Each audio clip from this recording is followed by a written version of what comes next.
বগী তিতা চপাজোপাৰ পাতবোৰ এখিলা দুখিলাকৈ ভৰিবলৈ লৈছে। মই কেইটামান কবিতা একেলগে পঢ়ি দিওঁ। ওঠৰ পৰা গানলৈ, ফুলৰ পৰা গল্পলৈ, চকুলোৰ বাৰ ঘাটেৰে তুমি মোক লৈ গ'লা ধানৰ কোমাল পথাৰখনলৈ। মোক চহাই মৰাই শইচৰ গতি সিঁচি দিয়া, চকুৰ পানীৰে জীপীয়ে মিহিলোৱা বকুল মাটি, হাৰ হিমজুৰ হাৰত লহপহকৈ বাঢ়ি উঠিব ধান মাহ সৰিয়হ শইচৰ উদ্দেশ্য বৰ্ণমালা। তিল কোপ তুলসীৰে মুচি পৰিলোৱা মোক, বিকবল মুখত হিয়া সৃজন বিসৰ্গৰ ভাষা, ধানে পানে দৃঢ় হওক আদি সত্তাৰ নিৰ্জন নিৰ্মাণ, বুকুৰ তলৰে মোৰ ৰ'দ বতাহৰ উদ্দেশ্য কৃপা।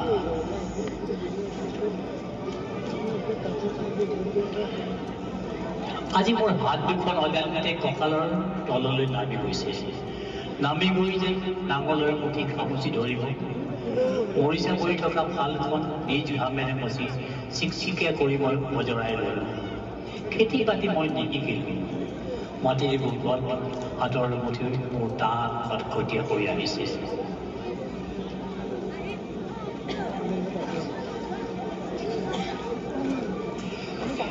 পিৰি খানি তুলি আনিছোঁ গছ পুলিটো যাতে শিপাই দুখ নেপায়।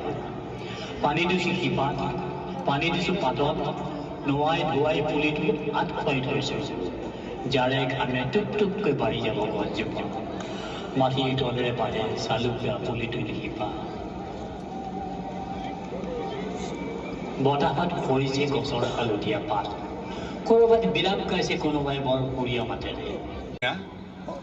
বৰ্তমান ৰংপুৰ সাহিত্যৰ সম্পাদক আৰু তেওঁৰ কাব্যপুথি প্ৰকাশ হৈছে। নমস্কাৰ। এনে এটা দুৰ্যোগৰ দিনত কিন্তু গুণী নিয়েন এগৰাকী মিচিং যুৱক, তেওঁ এটি অনিতমৰ কেছেট আমাক উপহাৰ দিছিল। এই দিনটোৰ স্মৃতিত মই এটি কবিতা লিখিছোঁ, তোৰ সেউজীয়া অনিতম।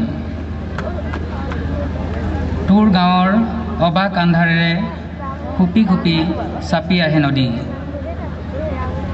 অভিসাৰিকা তাই এপদ দুপদকৈ খুলি থয় অলংকাৰ আভৰণ। কামুক নৈখনৰ ভাজত ক্ৰমাৎ সিক্ত হয়, ৰিক্ত হয় তোৰ সেন্দুৰীয়া ভাৱনা। চাংঘৰৰ কেৰকেৰণি আৰু গাহৰি জাকৰ নুকনুকনিত যি উমলি আছিল আপঙৰ গুলপীয়া ৰাঙীত। ডকা চাকনৈয়াত বুঢ়ীমাৰ কাজল বুলি আহো, তোৰ চকুত পোহৰ। ডুবা দৰিয়লি দেউদি ঢপলিয়াই যায় তোৰ সেউজীয়া অনিতম।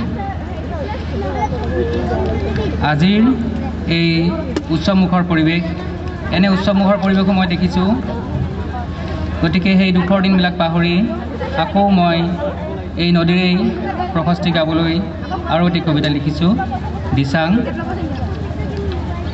নদী বিচাৰি বাৰে বাৰে ঘূৰি আহে মানুহ, দিশয়ে দিচাঙে উঠে মাছৰ উজান। শুকান নৰাণী পুৰা জুই ধোৱা হৈ উৰে চাহ পোহৰ, বিষাদ আনন্দ মানুহৰ প্ৰত্যয় উজ্জ্বল ভৱিষ্যত। নাৱৰীয়াৰ বঠাৰ চাবে চাবে নাচি উঠে বালিমাহীবোৰ, লেট লো পৰুৱাৰ লানি হৈ উটি আহে সৰু সৰু সপোন। ঝাও আৰু কহুৱা বনৰ সুহুৰিত সিক্ত হয় উপত্যকা, মুখৰিত হয় জীৱনৰ উৎসৱ। মাটি ভাঙি বাৰে বাৰে গজি উঠা এই উৎসৱৰ নাম দিলোঁ দিচাং। ধন্যবাদ।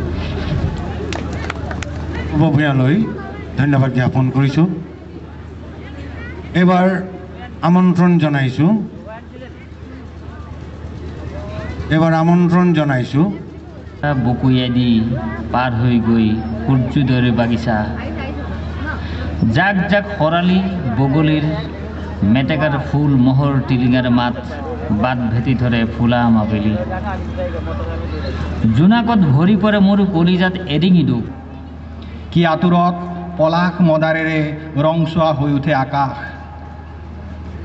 শিমলুৰ তেজ লগাডালত চিৰিক চিৰিককৈ জঁপিয়াই ফুৰে চৰাইবোৰ। কেনে তাৰণাত শূন্যৰে ভৰা গছ লতাই সেউজীয়াৰ আশাত ভৃণ স্থিত কৰে কুঁহিপাতৰ। ভাহি আহিব পাৰে নেকি মাদলৰ চেও, বাজিব নেকি লিগাঙৰ ঢোল। ওখ গৰাত বনগীতে ঠেকা খাই প্ৰতিধ্বনি হৈ জ্বলিব নেকি নৰাৰ দৰে মাজৰাতিলৈ। এনে বতৰত শব্দৰ ঘিলাখেলি পথাৰত নামে কবি, সংজ্ঞাহীন আগ বাকেৰে আৰম্ভ কৰে হৃদয়ৰ চুপতি। পলমকৈ পিন্ধাই নথবি সাজ, মই বগাই উঠিব লাগে শিমলুৰ কাঁইটীয়া বুকু। ধন্যবাদ। দেউতাৰ অন্তিম জীৱনক লৈ মই এটা কবিতা লিখিছিলোঁ। দেউতাৰ অন্তিম দিন আৰু মুহূৰ্তবোৰ। জীৱনৰ বিয়লি বেলা তেওঁক দেখা কৰিবলৈ বহুতৰে হাতত সময় নাছিল। তেওঁৰ সংসাৰ আছিল স্বাধীন, পোহনীয়া অত্যাধিক মহৰ পালক, অৰণ্যৰ মাজত পজাঘৰ।